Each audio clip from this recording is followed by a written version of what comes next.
ဒီကုံတော်ကိုးပါးတွေက အလွန်မှစဉ်းစားဆင်ခြင်လိုက်ရင်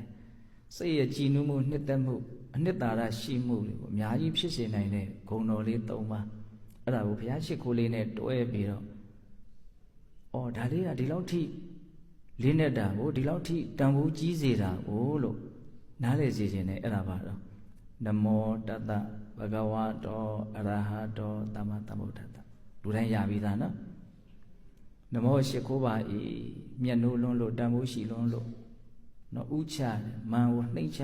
ပြီးတော့အယုသေးပေးပူဇော်တယ်မြတ်နိုးတယ်ဘသူကိုတော့တတဗဂဝတောထိုဘုန်းတော်ကြီးတော်မူသောမြတ်စွာဘုရားအဲ့ဒီမှာဗဂဝတောဆိုတဲ့စကားလေးရဲ့အဓိပ္ပာယ်ဗဂဝါဆိုတာဒီဘဝမှာအလွန်မှဖက်ဖက်ကလိုလေသေးမရှိပြည့်စုံနေတဲ့ပုဂ္ဂိုလ်ပြောတာရုပ်ဆင်းအင်္ဂါအဖြစ်လည်းပဲအတင့်တယ်ဆုံးဉာဏ်ရည်ဉာဏ်သွေးအဖြစ်လည်းပဲအထက်မြတ်ဆုံးစိတ်ဓာတ်အဖြစ်လည်းပဲအဖြူစင်ဆုံးဘယ်ဘက်ကပဲကြည့်ကြည့်ဘယ်သူမှလိုက်လို့မမှီအောင်အထူးသဖြင့်ပြည့်စုံနေတာကိုဘဂဝါလို့ခေါ်တယ်။ဘာလို့အဲ့ဒီပြည့်စုံတဲ့အကျိုးရလဒ်တွေကိုမြတ်စွာဘုရားရတော်မူတာတော့ဆိုရင်ဘဝပေါင်းများစွာကုသိုလ်ပါရမီလို့ဆိုတဲ့ကောင်းတဲ့အလုပ်တွေကိုပြည့်စုံအောင်လုပ်တော်မူခဲ့လို့ကောင်းမြတ်တဲ့အကြောင်းတရားတွေကိုပြည့်စုံအောင်လုပ်ခဲ့တဲ့အတွက်ကြောင့်ကောင်းမြတ်တဲ့အကျိုးတရားတွေဟာဘယ်ဘက်ကမှလိုလေသေးမရှိပြည့်စုံနေတာအဲ့ဒါကိုဘဂဝါလို့ခေါ်တာနားလည်ရမယ်နော်ဒါလေးကိုနမောတတ္တဗဂဝတောအရဟတောသမ္မာသမ္ဗုဒ္ဓတ္တလို့တစ်ချိန်ဆိုလိုက်တိုင်းဗဂဝတောဆိုတာဘာကိုပြောတာလို့နားလည်မှုနဲ့ဘုန်းကြီးတို့အဲ့လိုလေးအလုတ်လုံနေမယ်ဆိုရင်ဒီစိတ်ကိုအည်အသွေးရှိတဲ့ရှိအောင်ကောင်းတဲ့ကောင်းအောင်ကျမအထောက်ရရောက်တယ်နမောတတ္တဗဂဝတောအရဟတောအရဟတောဆိုတာစိတ်ကိုပူလောင်စေတဲ့ပင်ပန်းစေတဲ့ຢာကဒေါသမောဟအစရှိတဲ့ပူစေတဲ့လောင်စေတဲ့မီးတွေကိုအပြစ်သက်ငြိမ်းတော်မူနိုင်တဲ့အတွက်ကြောင့်မြတ်စွာဘုရားရဲ့စိတ်နှလုံးမှာဘာလောင်ကျွမ်းမှုမှမရှိဘူးပဂတိအေးချမ်းတယ်အရဟံဆိုတာအဲ့ဒါကိုပြောတာလူချင်းမှုဖြင့်ပူလောင်တယ်ဆိုတာမရှိဘူးမကျေနပ်မှုဖြင့်ပူလောင်နေတယ်ဆိုတာမရှိဘူးအမှန်မသိမှုဖြင့်ပူလောင်နေတယ်ဆိုတာမရှိဘူးဟောအဲ့လိုလေးစဉ်းစားလိုက်လို့ရှိရင်အဲ့ဒီစဉ်းစားနေတဲ့အချိန်မှာကိုယ့်ရဲ့စိတ်ကဘယ်လိုဖြစ်နေတော့အဲ့ဒီကိုယ်စဉ်းစားနေတဲ့အခြေအနေတွေနဲ့ကိုက်ညီပြီးတော့အဲ့ဒီပုံမှာစိတ်ကတက်ရောက်နေတဲ့အတွက်ကြောင့်ကိုယ်တိုင်လည်းပဲအဲ့ဒီအချိန်မှာလောဘဒေါသမောဟအခိုက်အတန့်အဖြစ်ကင်းကွာနေတယ်ဒါလေးကိုလည်းမြင်ရမယ်နော်ကောင်းတာကိုစဉ်းစားနေရင်ကောင်းတဲ့စိတ်ဖြစ်တာပဲအလွန်မှမျက်နှိုးစရာကောင်းတဲ့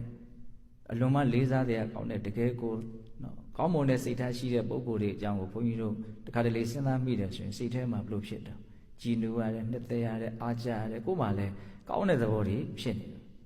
အဲ့တော့မြတ်စွာဘုရားလောက်ကောင်းတဲ့ပုဂ္ဂိုလ်ဆိုတာလောကမှာမရှိတဲ့အတွက်ကြောင့်မြတ်စွာဘုရားအကြောင်းကိုစဉ်းစားနေတာလောက်ကောင်းတဲ့စိတ်ဖြစ်တာလည်းမရှိဘူးလို့ရိုးရိုးလေးနားလည်ရမယ်နမောတတ္တဗဂဝတောအရဟတောသမ္မာသမ္ဗုဒ္ဓတ္တသမ္မာသမ္ဗုဒ္ဓတ္တသမ္မာမှန်ကန်စွာတန်ကိုယ်တော်တိုင်ဗုဒ္ဓသိစရာတရားတွေကိုအကုန်သိတယ်ဒီလိုလုပ်လို့ရှိရင်ဆင်းရဲနိုင်တယ်ဒီလိုလုပ်ရင်တော့ချမ်းသာနိုင်တယ်ဒီအလုပ်တွေကတော့ဘဝဒုက္ခတွေလုံးဝချုပ်ငြိမ်းသွားစေနိုင်သည့်အထိအစွမ်းထက်တယ်အဲ့ဒါလို့ဆင်းရဲကြောင်းတရားကိုလည်းသိတယ်ချမ်းသာကြောင်းတရားကိုလည်းသိတယ်ဒုက္ခကလွတ်မြောက်ကြောင်းတရားကိုလည်းသိတယ်အကျမ်းမြင်တဲ့မျိုးတော့၃မျိုးသမ္မာသမ္ဗုဒ္ဓရဲ့အဓိပ္ပာယ်လေးကိုအဲ့လိုလေးနားလည်စေချင်တာနော်အဲ့တော့နမောတတ္တဗဂဝတောအရဟတောသမ္မာသမ္ဗုဒ္ဓကိုအဓိပ္ပာယ်နားလည်မှုနဲ့ဘုန်းကြီးတို့ကျင့်ပါများစွာရွတ်ဆိုပြီးတော့ဆင်ခြင်နေမယ်ဆိုရင်ဒါဘာလို့နေတာတော့ကိုယ်စိတ်ကလေးကိုကောင်းတဲ့ကောင်းအောင်လုပ်နေတာစိတ်ကလေးကောင်းလာတာနဲ့အမျှဒီစိတ်ဟာချမ်းသာလာမယ်ငြိမ်းအေးလာမယ်လို့ဘုန်းကြီးပြောတယ်နော်မြတ်စွာဘုရားကိုယ်တော်လိုက်မယ်အင်္ဂုတ္တပါဠိတော်ထဲမှာပြောထားတာရှိတယ်ဒီလိုအလွန်မြင့်မြတ်တဲ့လောကရဲ့အထွတ်အထိပ်ဖြစ်တဲ့မြတ်စွာဘုရားရဲ့ဂုဏ်ကျေးဇူးကိုစဉ်းစားဆင်ခြင်နေခြင်းသည်ပူလောင်နေတဲ့လောကကြီးထဲမှာငြိမ်းအေးအောင်နေနေတဲ့ပုဂ္ဂိုလ်လို့ဆိုရမယ်အကြောင်းအမျိုးမျိုးကြောင့်လှုပ်ခတ်နေကြတဲ့မတည်မငြိမ်ဖြစ်နေကြတဲ့လောကကြီးထဲမှာအလွန်တည်တည်ငြိမ်ငြိမ်နေနေတဲ့လူတစ်ယောက်ဖြစ်တယ်လို့လည်းဆိုရမယ်ဘယ်လောက်ကောင်းတော့ဒီစိတ်ကူးကလေးဒီအတွေးလေးဒီအလွန်မြင့်မြတ်တဲ့ဆင်ញင်မှုလေးဖြစ်နေတဲ့အချိန်မှာဘုန်းကြီးတို့ရဲ့အနေအထားလေးကဘယ်လိုပြောတာလဲမြတ်စွာဘုရားမငြိမ်အေးတဲ့လောကကြီးမှာ ငြိမ်အေးအောင်နေနေတဲ့အခိုက်အတန့်အမျိုးမျိုးသောအကြောင်းတွေကြောင့်မတီးမငြိမ်လှုပ်လှုပ်ရှားရှားကြောက်ပြက်ခတ်နေကြတဲ့လောကကြီးထဲမှာတည်တည်ငြိမ်ငြိမ်အိမ်ဒီရရနေနေတဲ့အခိုက်အတန့်မျက်နှိုးစရာမကောင်းဘူးလားကောင်းတယ်အဲ့ဒါနံပါတ်1ကိုယ့်ရဲ့စိတ်ကိုအည်အသွေးရှိတဲ့ရှိအောင်ကြိုးပမ်းအထုတ်တဲ့နေရာမှာအလွန်ထိရောက်တဲ့အသုံးပြုရမယ်နည်းလမ်းတစ်ခု